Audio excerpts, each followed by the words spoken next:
Salut à tous, ici Frédéric Morel. Bienvenue sur ma chaîne dédiée à la science et aux découvertes scientifiques.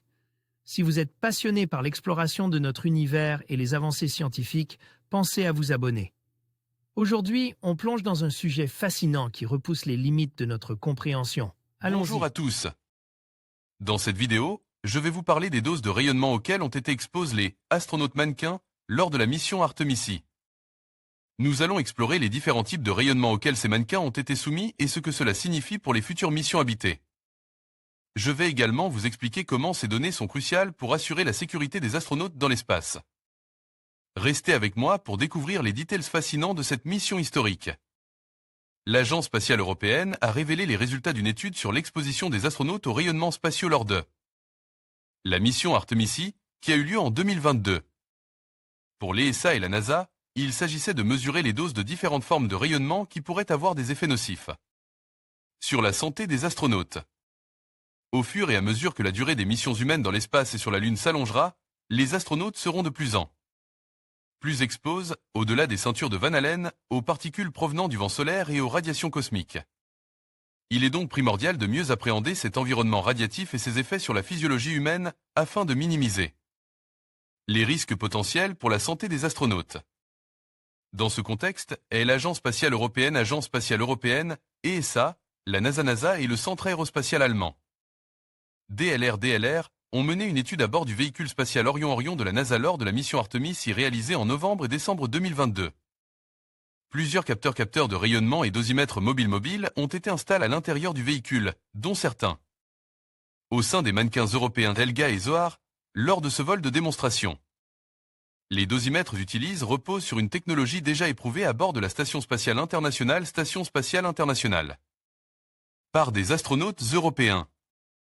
Cela a permis de recueillir des données en continu sur les rayonnements pendant un voyage entre la Terre et la Lune, le tout dans le cadre d'une mission sans équipage.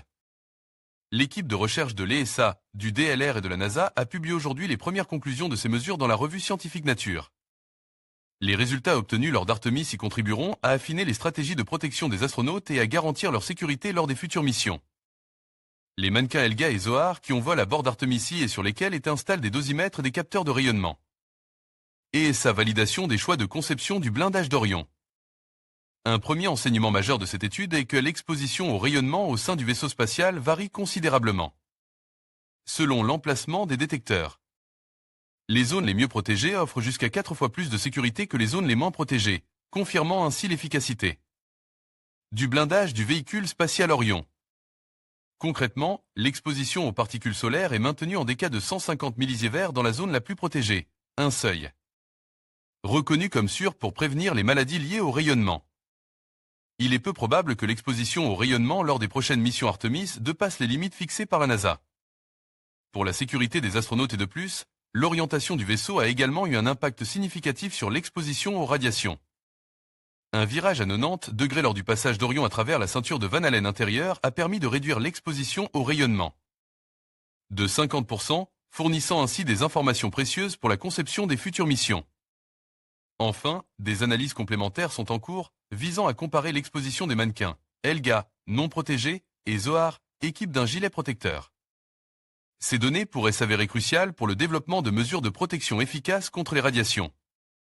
En conclusion, l'équipe de recherche souligne qu'il est peu probable que l'exposition au rayonnement durant les futures missions Artemis dépasse les limites de sécurité établies par la NASA pour les astronautes.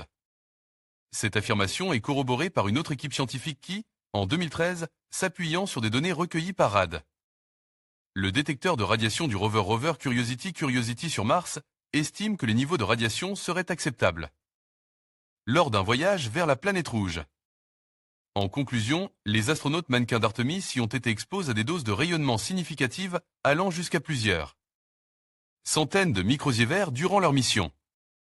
Ces données sont cruciales pour évaluer les risques liés aux voyages spatiaux et pour préparer les futures missions habitées vers la Lune et au-delà.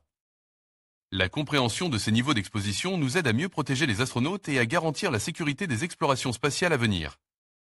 Merci de nous avoir suivis pour explorer ce sujet fascinant.